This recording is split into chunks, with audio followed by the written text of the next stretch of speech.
Hey guys, it's Kim here. Welcome back to my vlog channel. I have something a little different today.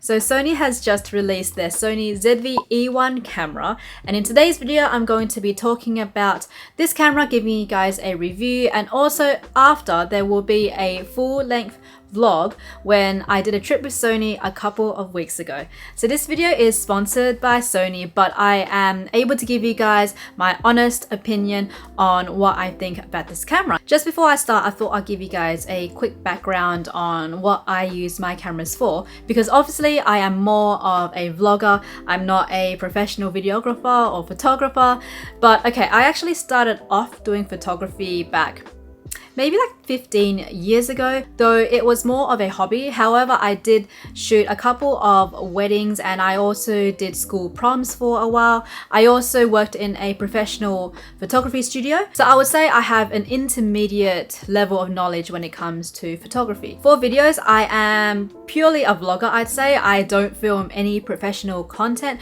though I do try and film high quality footage that I can use, for future videos. Also, I do like to try and make my videos more cinematic, though it hasn't really been happening over the last couple of months. But this new camera, which I will get into soon, I feel like it's something that is going to change the way I vlog. The Sony ZV-E1 is aimed towards vloggers like me, and this camera is such a beast in such a compact body, and I'll be honest, it does way more than I need it to.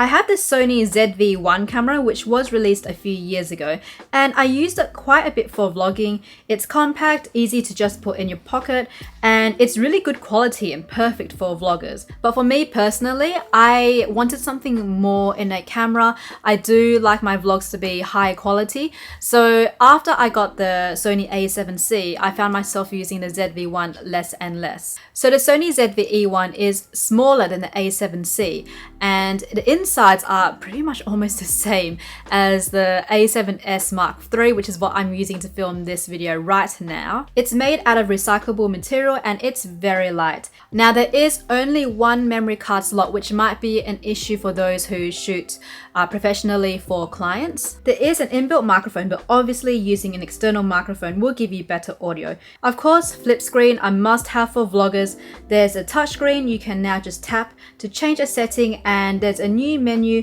a bunch of different functions which I will get into later. Now the camera is simpler in terms of dials and buttons. They got rid of the mode wheel and it is now replaced with this sliding switch. I actually do like this because it makes things so much more simple. You slide this way to do photos, middle to do video, and S and Q.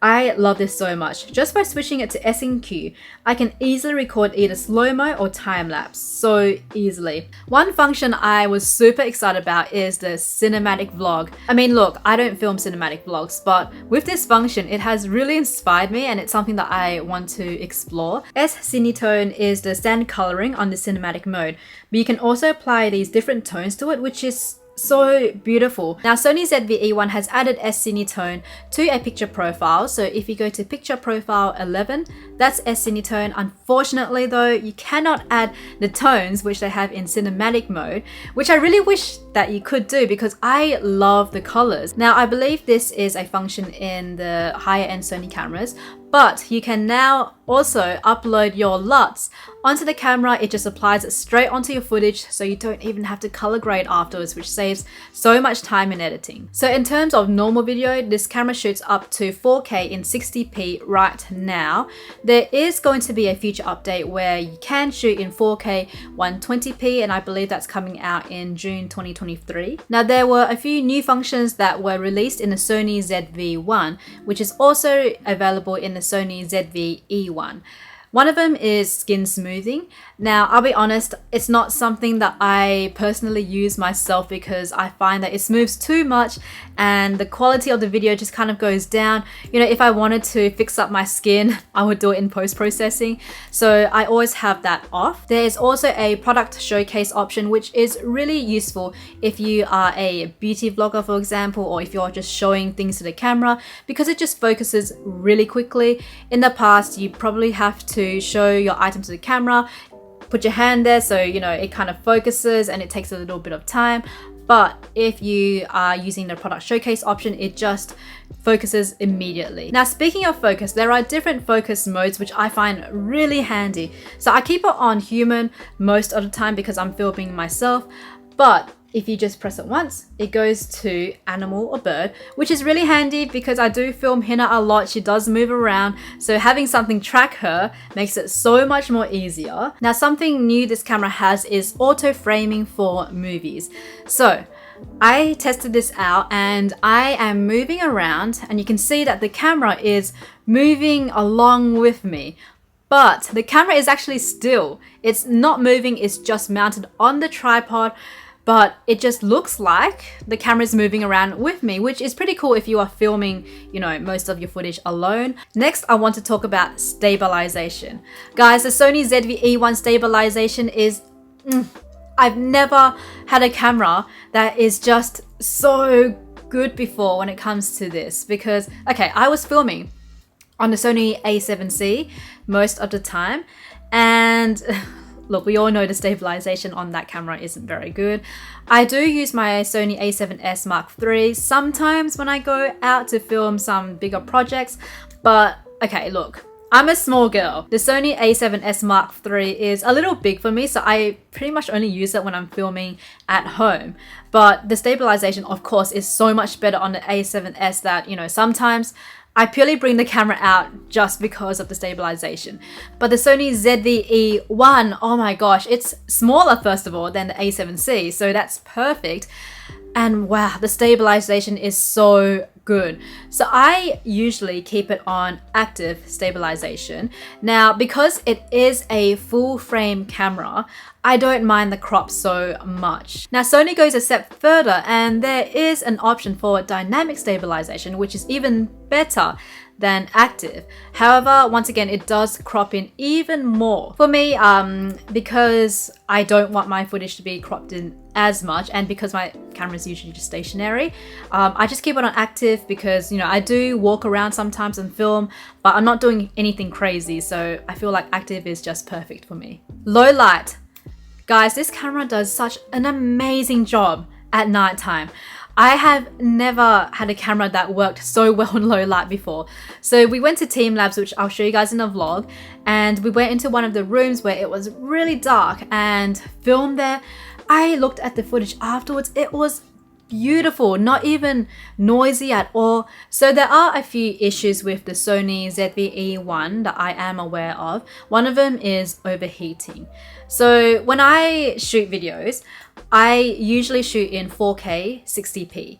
Now, I know that if you film for about an hour on 4K 60p, your camera's going to heat up and it's just going to shut down. And you won't be able to use it until it cools down, which might take a while. This camera is catered more towards vloggers, and I don't film long videos. Whenever I'm sitting down filming a video like this, I'm not using the Sony ZV-E1. I'm using my A7S Mark III. So when I do use the Sony ZV-E1, I would only film in short bursts. And I would say the maximum amount of time I'm filming non-stop would be around 10 minutes. So keep in mind, this camera is catered for vloggers. So if you shoot in 1080, then of course you can shoot a lot longer without the camera overheating. And I believe someone tested it out and it overheated after filming 2.5 hours straight, which is something I would never do myself. So yeah, overheating for me isn't an issue. Next, I want to talk about photos. So the Sony ZV-E1 has a 12 megapixel sensor, which is the same as the Sony A7S Mark III.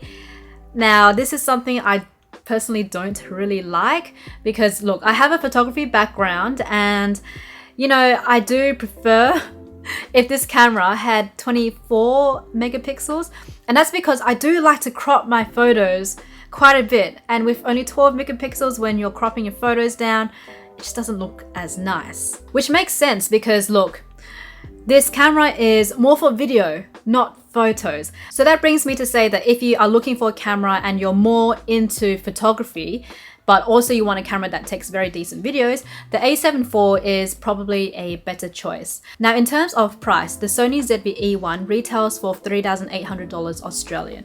Now, you guys might be like, that's so expensive for a camera. And yes, it is very expensive, but Think about it this way. The Sony ZV-E1 has almost everything the Sony A7S has for a fraction of the price, plus it is much smaller and lighter. For me personally, I think this camera does way more than what I need it to do. I mean, look, there are things that I wished that were better, like for example photos, but with all the new functions in this camera, honestly, this is going to be my main YouTube camera when I go out. So that is what I think about the Sony ZV-E1. So let's start the vlog.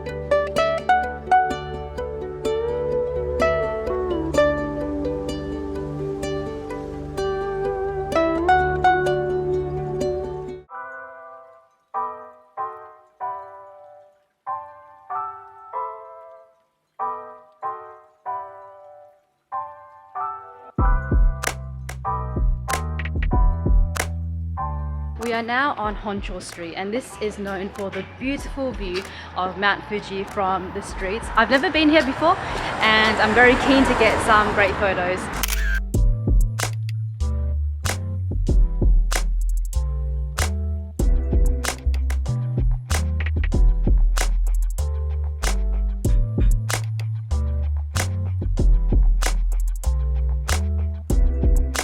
We are now at Oshino Hakkai, and this is a World Heritage Site. It's known for its water being directly from Mount Fuji. So you are able to touch it if you want. There is a pond where you can just stick your hand in. You're supposed to put it in for like 30 seconds, but it's really cold, so I kind of struggled.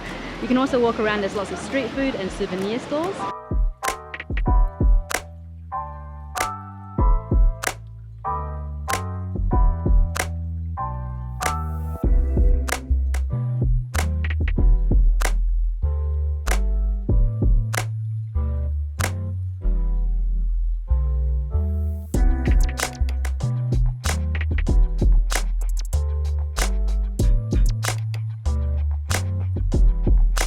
Are red from that. It's a Shiba with Mount Fuji. Oh, look at this! Oh, there's a black and tan one too. This is a bigger one. This one's cuter. But if it was a black and tan one, I would definitely have bought it. Handkerchiefs. Look at these amazing fabrics. It's beautiful.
At Lake Kawaguchiko, and we're just going to camp out here to take some photos of Mount Fuji with Sakura.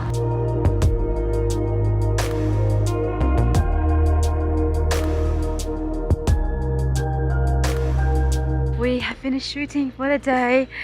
We made the most of it. Like, the sakura wasn't full bloom, but it was still beautiful. Oh, someone's flying a drone. All right, we're gonna head back to the bus, and then I think we're gonna just relax for a bit before dinner. It was such a nice day though. Can't believe we started at 4:30 a.m.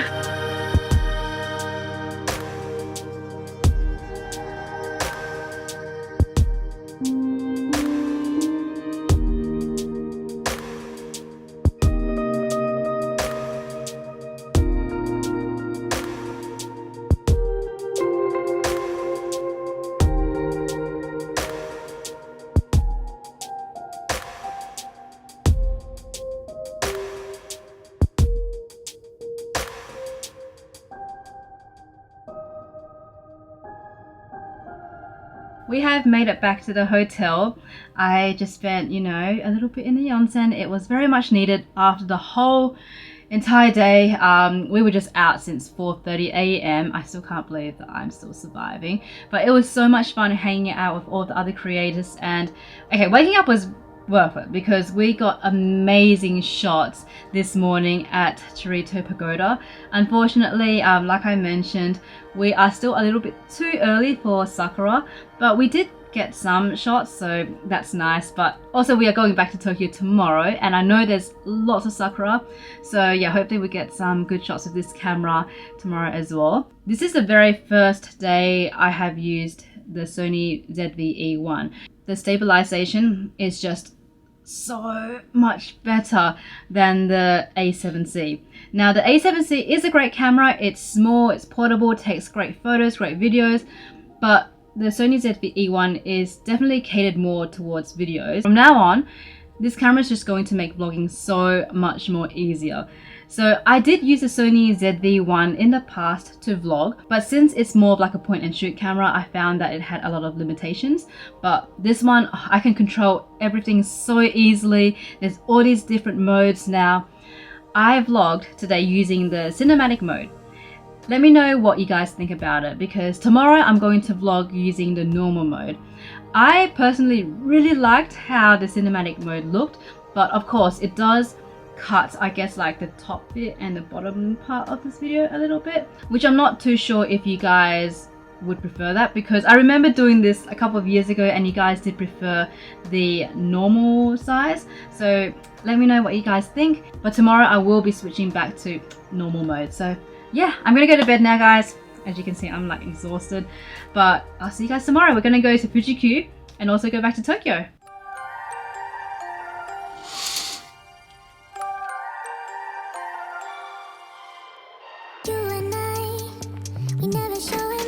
We just keep it down, down inside. Yeah, you and I, both longing for expression for the things we like, but we stay quiet. Hold me now, tell me things, tell me all about how you feel. Just let yourself go. Say it loud, break the world on the other side, make it real. Just let yourself go, just let go. So we got the ticket. I'm not going to go on any rides because I'm very scared. I'm just going to film everyone else. But apparently we need to run on the orange line. So we're going to run because we only have like an hour and a bit here because we have to go back to Tokyo. Like each other in the things we do, it's all so blue. Yeah, what if we could grow just like the flowers through the concrete, just you and me. Hold me now, tell me things, tell me all about how you feel. Everyone has gone ahead to the ride. Oh gosh. Wow, the line is long. Wow. Okay. I am gonna wait at the bottom because I ain't going on the ride. You know, I don't do rides. I'm very scared. I am the type of person where whenever I go to a theme park, I am more than happy to sit down and hold my friends' bags whilst they wait in line, even if it's like 2 hours or whatever. I don't mind, because I understand when you go to theme parks, you want to go in and have fun, go on all the rides. And I don't want to stop people from doing that. So that's why I'm happy to sit down and just watch. So it's about an hour wait. Oh, now it's 80 minutes. But everyone got in when it was 60 minutes. So I'm just going to sit here for an hour, I guess, and just enjoy this weather. Let yourself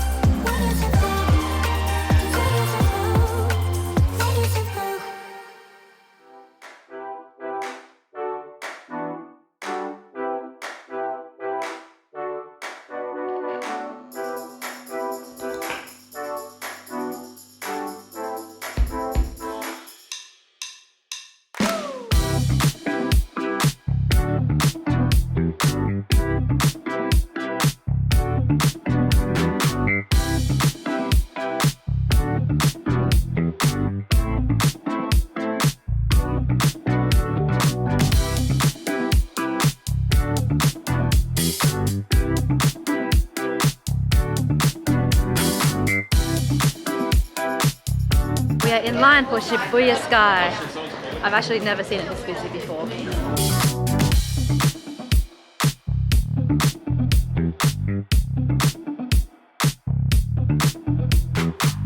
We're up in Shibuya Sky and it's cold. It's so windy.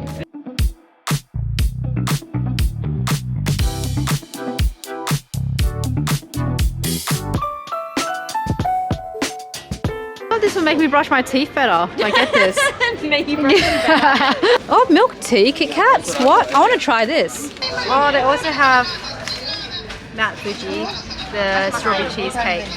Yo, instant noodles. Oh look, they got like little magnets.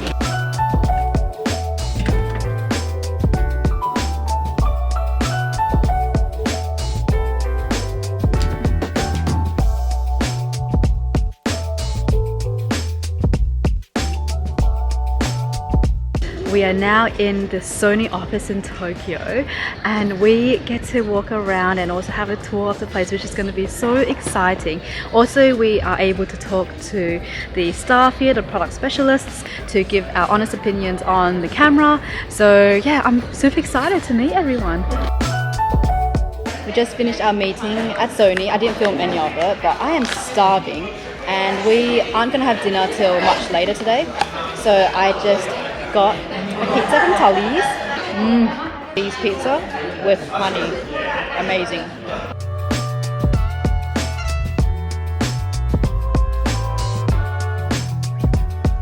Our last stop for today is Team Labs.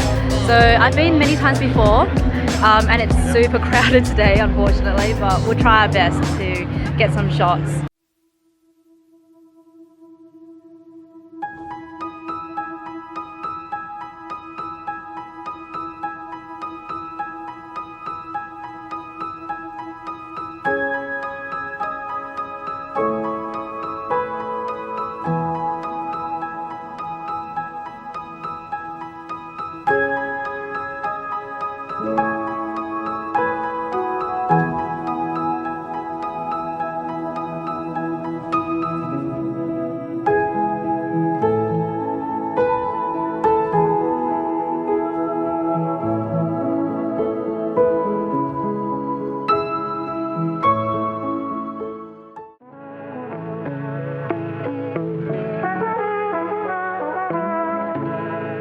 We're at Gonpachi, which is where Kill Bill was filmed.